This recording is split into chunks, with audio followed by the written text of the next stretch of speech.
네, 광주의 한 고등학교에서 기말고사 답안지 유출 의혹이 사실로 드러났습니다. 학생 2명이 교사의 컴퓨터에 악성 코드를 심고 시험지와 답안지를 유출한 건데요. 주요 사건, 사고 소식들 김광삼 변호사와 짚어보겠습니다. 네, 안녕하십니까? 네, 안녕하세요. 네, 광주의 고등학교에서 기말고사 답안지가 유출되는 사고가 또 발생을 했습니다. 네네. 이와 관련해서 지금 학생 2명이 입건된 상황이죠. 예. 이전에 어떤 시험지 유출할지 답안지 유출은 어느 장소에 보관하고 있는 걸 절도해가는 이제 예. 그런 방법이었거든요. 근데 이번에 방법은 좀 굉장히 이제 최첨단이에요. 그래서 일단 광주에 있는 모 고등학교 학생 2명이 그 답안을 절취하기 위해서 4층에 있는 이제 교사실 들어가는 거예요. 담벼락을 타고 올라가서 교사의 노트북에 악성 코드를 심어 놓습니다. 네. 이게 시험 보기 며칠 전이거든요. 그런 다음에 이제 시험을 보게 되면 이제 답안지를 작성할 거 아니에요. 그럼 이 노트북에 작성되어 있는 답안 그것을 이 악성 코드에서 수집을 하게 만들어요. 그런 다음에 다시 침입을 해가지고 그 USB에 들어있는 답안을 빼낸 그런 행위죠. 그래서 일단 이 답안을 빼내는 과정에서는 이제 학생 2명이 관여를 했고요. 예. 그중에 한 명이 이제 시험 보는 과정에서 좀 특이한 형태를 보여서 꼬리가 잡혔는데 이제 답안을 외웁니다. 그래서 A와 B 학생이 답안을 외우는데 A 학생은 답안을 다 못 외웠어요. 근데 B 학생은 답안을 다 외웠어요.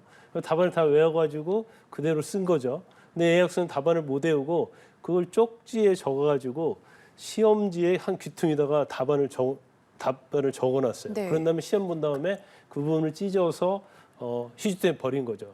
근데 다른 학생들이 보니까 시험 볼 때마다 그렇게 하는 거예요. 그래서 이걸 이상히 여겨서 휴지통에 있는 답안지를 한번 그 찢어진 답안지를 맞춰 보니까 이게 답안이었다는 거예요. 그래서 이제 신고하게 돼서 이 사건이 이제 수사에 들어가게 된 겁니다. 네, 지금 경찰이 수사 중인데 유출 의심되는 과목이 4개 정도로 알려졌잖아요. 네. 사건을 말씀해 주신 것처럼 지금 학생 2명만 가담을 했는데 보통 시험지 유출 사건과 관련해서는 이제 교직원과 학생 간의 유착 관계가 형성이 되는데 현재까지 교직원이 가담했다 이런 정황은 드러나지 않은 거죠? 네, 아직 이제 드러나지 않았어요. 그런데 이제 범행 방법을 보면 예.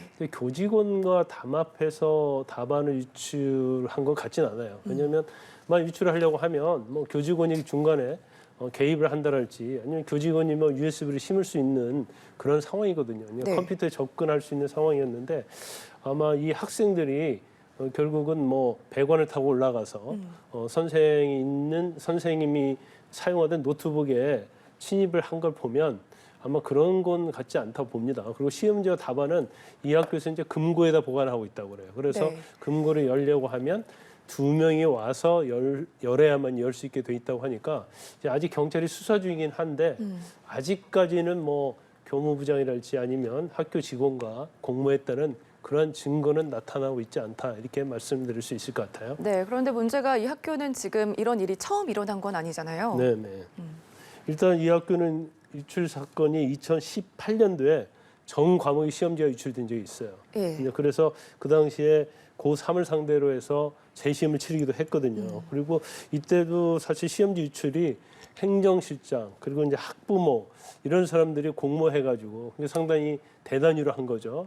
그래서 수사에 이게 밝혀졌기 때문에 그 당시에 행정실장과 학부모가 구속된 사례가 있습니다. 네, 유출이 확인됐기 때문에 지난번에는 이제 재시험을 치렀고 제가 알기로는 기말고사에는 재시험을 치렀고 중간고사에는 사실 확인이 좀 정확하지 않아서 그 학생만 0점 처리한 것으로 알려졌는데 네. 이번 같은 경우에는 어떻게 처리가 될까요? 이번은 아마 그 시험지 유출이 대단위로 이루어진 것이 아니고 예. 또 이제 전체적인 영향을 미쳤다고 보지는 않아요. 그래서 수사 결과에 따라서 달라질 수 있지만 이 2명 학생의 시험지가 문제된 거잖아요. 그렇기 때문에 2명이 돼서만 아마 무효 처리할 가능성이 크고 징계를 하고 형사처벌을 받을 가능성이 크다 이렇게 봅니다. 그래서 특히 이제 형사처벌과 관련해서는 악성 프로그램을 심었잖아요. 그래서 거기에서 답안지를 뽑아냈기 때문에 이것은 이제 정보통신망법 위반이 될 수가 있고요. 예.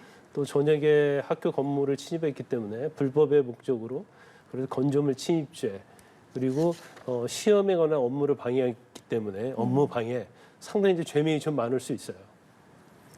알겠습니다. 다음 내용도 한번 알아보겠습니다. 전직 프로야구 선수입니다. 임창용 씨가 상습 도박 혐의로 기소돼서 징역 6월에 집행유예 2년을 선고받았거든요.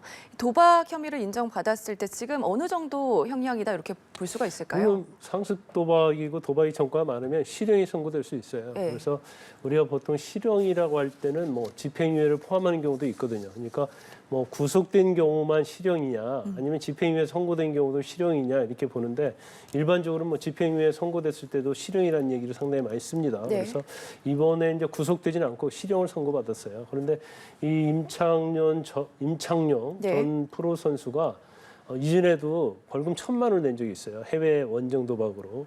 그런데 우리가 이제 도박에서 보면 일반 도박죄하고 상습 도박죄가 있습니다. 근데 도박죄는 벌금형밖에 없어요. 그러니까 단순히 도박을 하면 구속할 수는 없어요. 예. 그래서 1,000만 원 이하의 벌금이기 때문에 임창용 전 선수는 이전에 1,000만 원 벌금을 받았어요. 그래서 도박죄에 있어서는 가장 무거운 형을 받았다 이렇게 볼 수 있을 것이고. 네. 근데 이번에 또 걸렸잖아요. 그래서 이 판돈이 한 1억 5천 된다고 그럽니다. 그리고 도박은 이제 바카라는 도박을 했다고 그래요. 그래서 전에 했던 도박과 도박의 어떤 수법 예. 이게 동일하고요. 이제 판돈도 상당히 크잖아요. 그래서 이번에는 벌금형이 아니고 이제 집행유예가 선고가 된 건데 이번 죄명은 그냥 도박이 아니고 상습 도박죄예요. 그래서 이제 상습성이 인정되었기 때문에 처벌 수위도 좀 높아졌다 이렇게 볼 수 있는 거죠. 네, 이전에도 그렇고 이번에 상습성이 인정이 됐기 때문에 형량이 더 무거운데 궁금한 게 단순 도박죄 그리고 상습 도박죄 형량 차이는 또 어떻게 되는지도 아까 말씀드린 짚어주시죠. 것처럼 이제 도박죄 같은 경우는 이제 벌금형만 있죠. 1,000만 원 이하고요. 그렇지만 이제 상습성이 인정이 되면 3년 이하 징역 또는 2천만 원 이하의 벌금이에요. 그러니까 형벌의 수준이 굉장히 높아진다 볼 수 있는데 그럼 이제 상습성을 어떻게 인정할 것인가?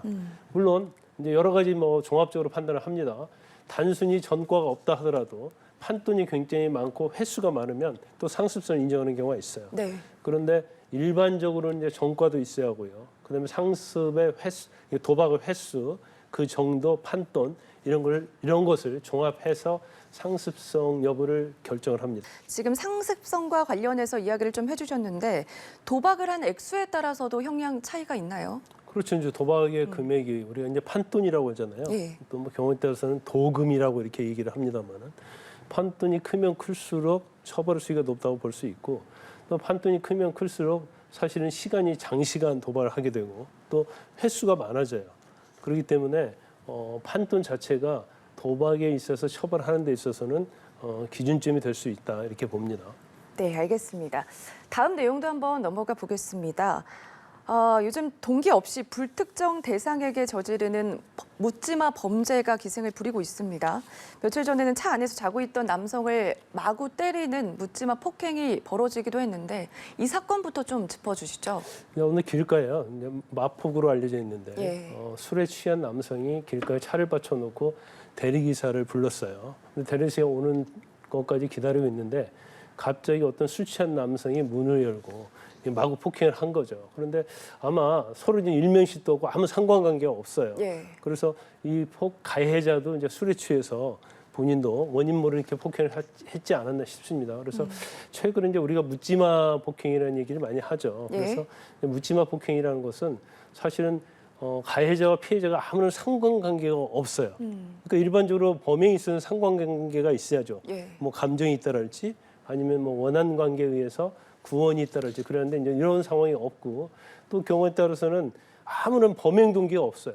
그런 범행 동기가 없지 불특정 대상을 상대로 이런 폭행을 하거나 이제 범죄를 저지르는 경우가 많죠. 그래서 사실 이제 묻지마 범죄라는 용어가 법적인 용어는 아니에요. 예. 한 20년 전부터 묻지마 범죄라는 말이 상당히 통용이 많이 됐는데 거의 20년이 되도록 그 범죄에 대해서는 어떤 사례랄지 아니면 어떤 연구랄지 아니면 관계기관에서 그에 대한 대책 이런 게 전혀 없었거든요.